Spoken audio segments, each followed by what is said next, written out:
desleixo, por desrespeito e por muita ignorância do conjunto do governo.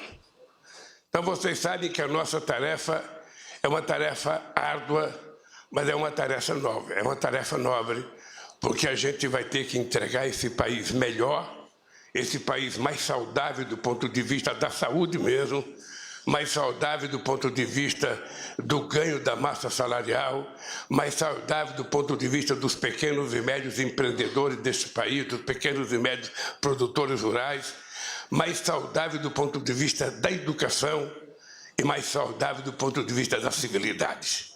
Esse país vai voltar a viver democracia. E isso foi mostrado na nossa posse. Eu recebi um telefonema de uma pessoa importante que vocês conhecem, talvez um dos melhores escritores do país, o Fernando de Moraes.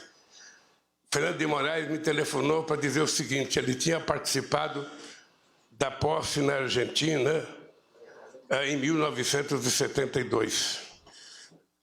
E ele dizia que aquela posse da Argentina tinha sido a posse mais bonita que ele tinha visto. E depois da nossa posse, ele falou: vocês bateram de 10-0 na posse que eu achava mais bonita da história da eleição no mundo. E eu penso que nenhum de nós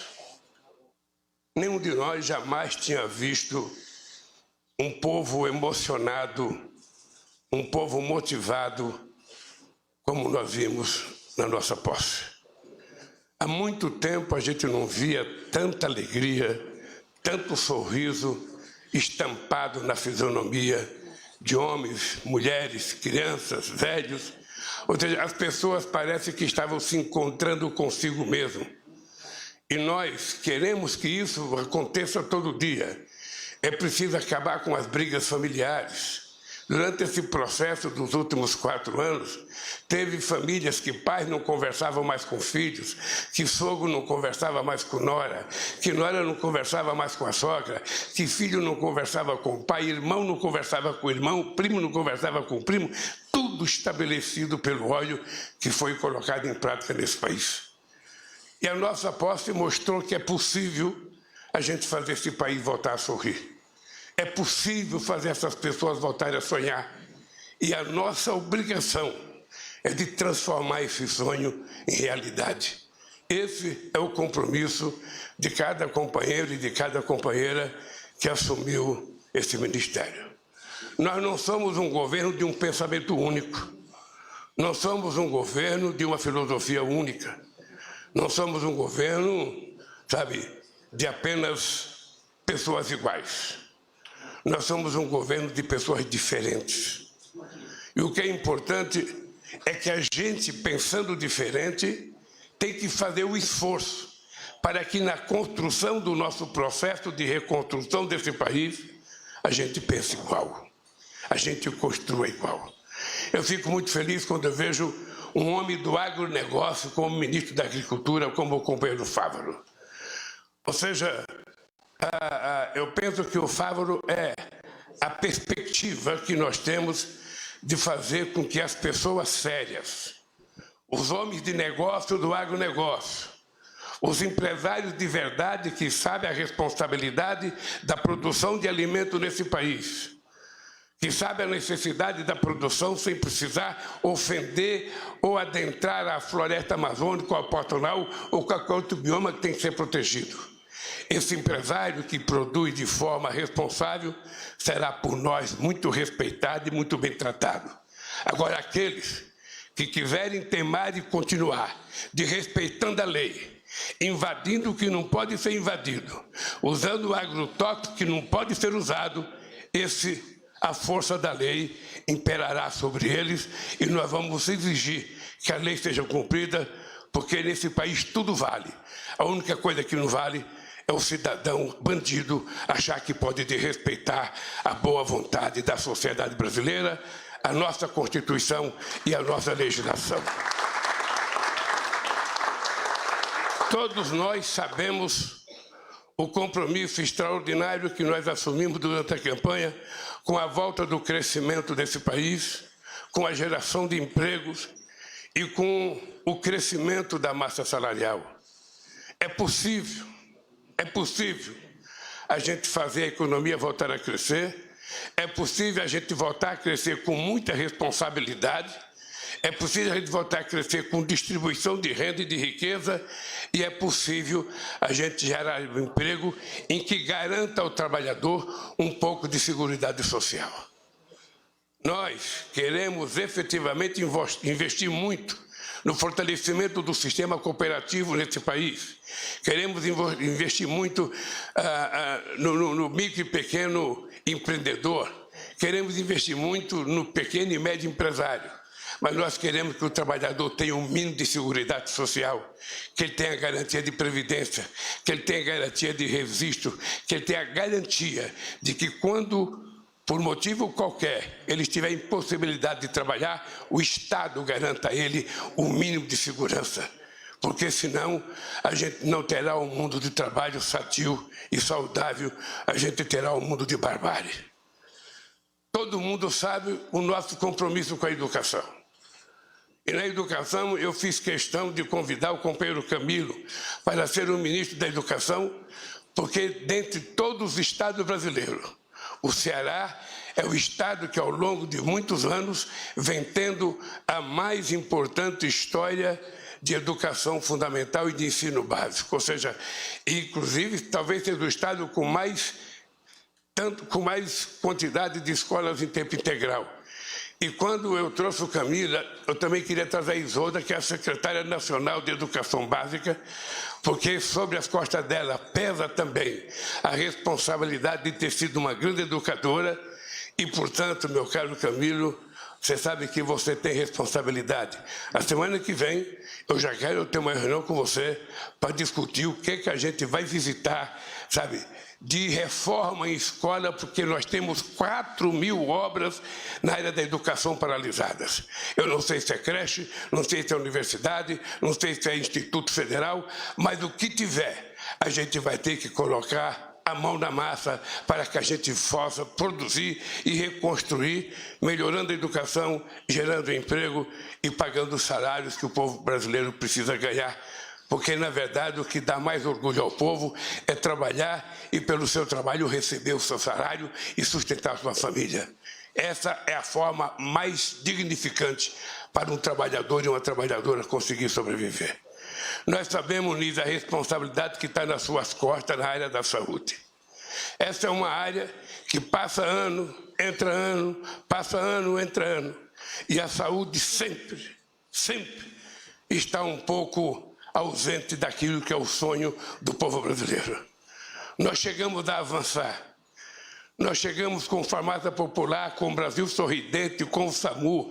Nós chegamos com os médicos ter um avanço muito importante nesse país que simplesmente foi destruído.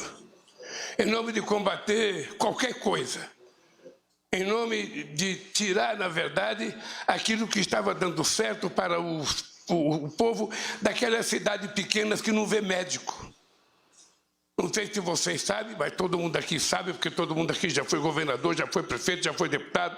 Todo mundo sabe que tem cidade nesse país que passa anos sem ver um médico. E muitas pessoas morrem sem ser atendidas pelo tal do especialista, porque ele não tem vaga. Às vezes ele vai no médico, às vezes ele vai numa UPA, é consultado, pede uma consulta no especialista, ele vai marca-se para 12 meses, para 13 meses, para 9 meses. Às vezes a pessoa morre sem ter direito a esse médico. Se nós não resolvermos esse problema, nós não estamos fazendo jus ao voto e à expectativa que esse povo depositou em nós. Por isso, meus queridos companheiros e companheiras, nós estamos fazendo essa reunião aqui. Eu sei que nenhum de vocês ainda montou o governo. Nenhum de vocês ainda montou o ministério. Só foi dado a vocês o direito de escolher o secretário executivo e o chefe de gabinete. É importante que até, possivelmente, depois do Rui vai falar, até o dia 24, quem sabe, já tenhamos o governo todo montado. Eu só queria que vocês levassem em conta. Primeiro, eu não tenho vergonha de dizer que nós vamos montar o governo com gente da política muito competente. Vamos montar o governo com gente técnica muito competente. Eu não faço distinção e não quero criminalizar a política. Todo mundo sabe da nossa responsabilidade. Todo mundo sabe que a nossa obrigação é fazer as coisas corretas, é fazer as coisas da melhor forma possível. Quem fizer errado sabe que tem só um jeito. A pessoa será simplesmente, da forma mais educada possível, convidada a deixar o governo, e se cometeu algo grave, a pessoa terá que se colocar diante das investigações e da própria justiça. Eu já carreguei na pele muitas coisas ruins. Eu já presidi esse país 8 anos e fiz muitas reuniões nessa mesa. A mesa era menor. Não era tão grande e tão sofisticada, era mais rústica. Mas essa aqui está mais bonita. E eu só tenho um compromisso com esse país. Primeiro, ser honesto com o povo brasileiro e ser leal e honesto com vocês. Eu primeiro sou grato a todos vocês terem aceito o convite que foi feito para vocês fazerem parte do governo. Segundo, muitos de vocês são resultado de acordos políticos. Porque não adianta a gente ter o governo tecnicamente mais formado em Harvard possível e não ter um voto na Câmara dos Deputados e não ter um voto no Senado. É preciso que a gente saiba que é o Congresso que nos ajuda. Nós não mandamos no Congresso.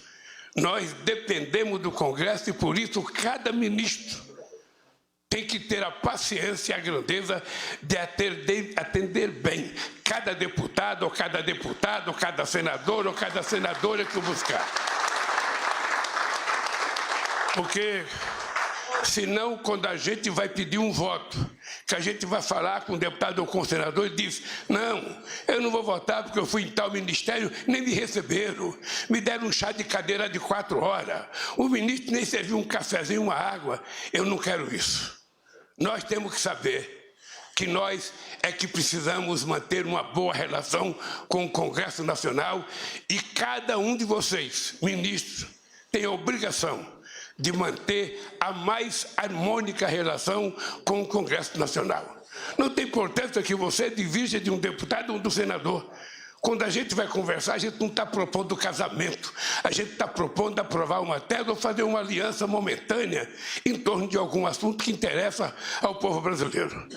E eu quero dizer para vocês que vou fazer a mais importante relação com o Congresso Nacional que eu já fiz. Eu já tive 8 anos na presidência e eu quero dizer aos líderes, ao Jacques Wagner, ao Guimarães, ao Randolph, que dessa vez vocês não se preocupem, que vocês vão ter um presidente disposto a fazer tantas quantas conversas for necessário com as lideranças, com os partidos políticos, com o presidente Rodrigo Pacheco e com o presidente Arthur Lira. Não tem veto ideológico para conversar e não tem assunto proibido em se tratando de coisas boas para o povo brasileiro. Então eu quero que vocês saibam que vocês contem comigo, porque eu tenho consciência que não é o Lira que precisa de mim. É o governo que precisa da boa vontade da presidência da Câmara. Não é o Pacheco que precisa de mim. É o governo que precisa, sabe, de um bom relacionamento com o Senado.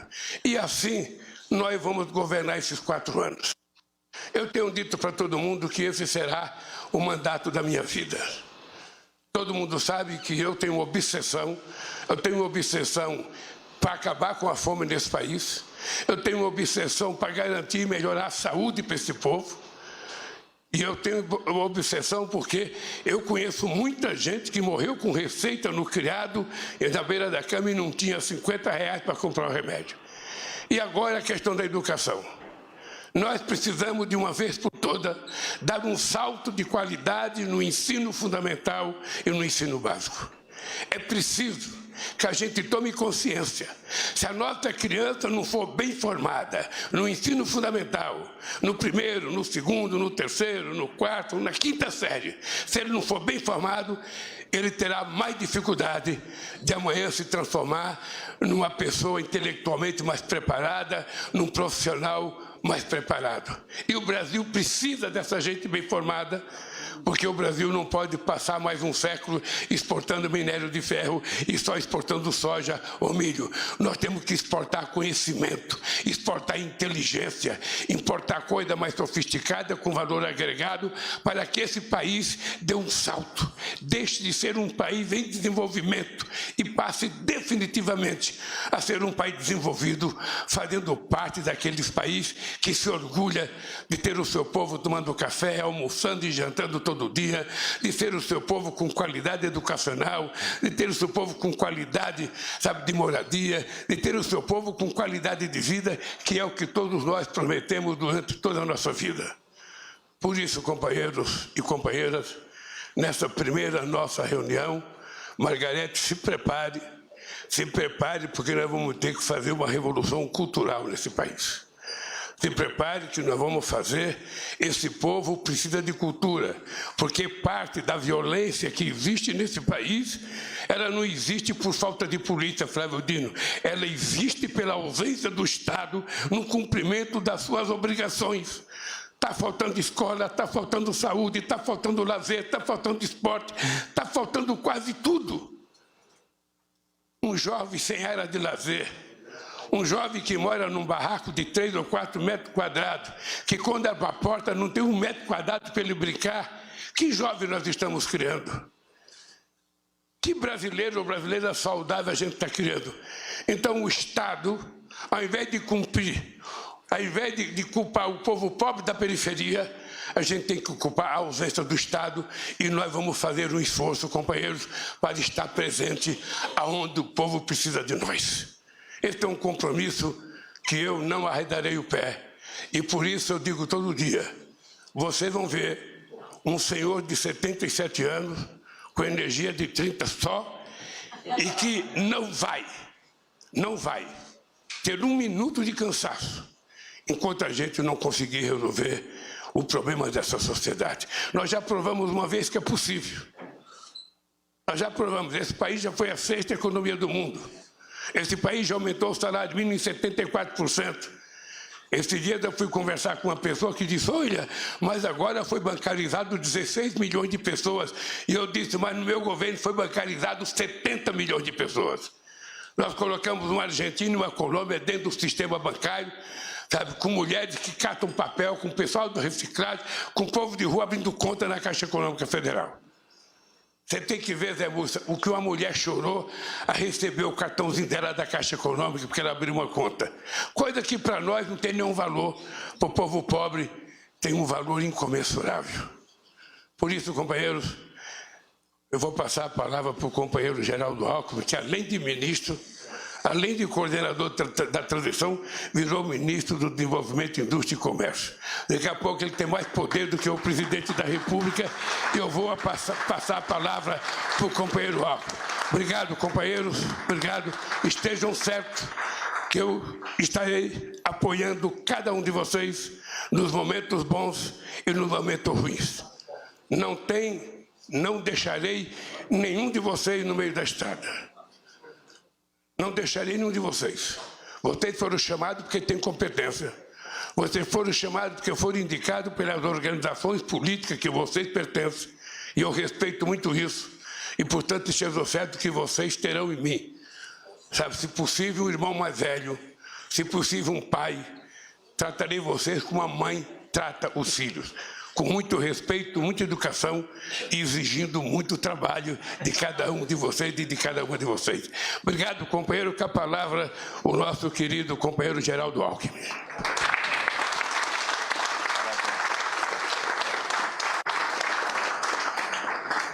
Bem, companheiro presidente. O presidente Lula disse que na posse com o ministro eu falei muito. Então eu vou falar pouquinho para compensar Mas uma alegria, hoje é dia 6 de janeiro, é um dia histórico, onde nos encontramos aqui na primeira reunião ministerial do presidente Lula, e 6 de janeiro é o dia dos Reis Magos e o dia da gratidão. E acho que nós temos aqui 2 gratidões siamesas. duas gratidões que se complementam: ao povo brasileiro e ao presidente Lula. Ao povo brasileiro, o povo brasileiro deu uma aula, porque olha que em quase 50 anos de vida pública, eu nunca tinha visto um uso e abuso da máquina pública como ocorreu nessa última eleição. O que podia, o que não podia ser feito, foi feito para ganhar a eleição. E a resiliência, o espírito correto prevaleceu. O povo deu uma aula. E o povo mais simples e mais sofrido, os mais desfavorecidos. E é impressionante esse sentimento da gratidão. Antes da posse, presidente, finzinho de dezembro, eu, perto de casa, tenho um boteco, apelidei de Palácio do Português, é o Boteco do Português, que eu ia despachar lá. Eu fui a pé e tem um ponto de táxi ali na esquina. Eu, Dr. Geraldo. Aí fui lá, dei um abraço neles, e um deles, ele é aposentado. Então, ele deve ganhar um salário mínimo do INSS e fica ali no ponto de táxi para poder complementar um pouco a renda. Olha, queria agradecer. Nós já tivemos, pela primeira vez, aumento real do salário mínimo. Aí foi o Wellington, cadê o Wellington? O Wellington que colocou, foi 1,5%, não foi, Wellington? Impressionante, foi 1,5%, mas foi aumento real. Transmita ao presidente Lula o nosso agradecimento. Transmita a ele o nosso abraço. Já tivemos esse ano o aumento real do salário mínimo. Acho que nós temos a gratidão ao povo brasileiro, que deu uma aula de democracia, e gratidão ao presidente Lula, porque só ele ganharia essa eleição. Ninguém mais ganharia essa eleição. E gratidão a gente retribui com trabalho. Então, a nossa responsabilidade de cada um de nós aqui é enorme, né? Enorme. Frente ao presidente, que nos proporcionou essa confiança, essa oportunidade de trabalharmos pelo povo, e frente ao povo brasileiro, que deu uma aula nesse processo democrático. Bom trabalho, presidente Lula. Conte conosco.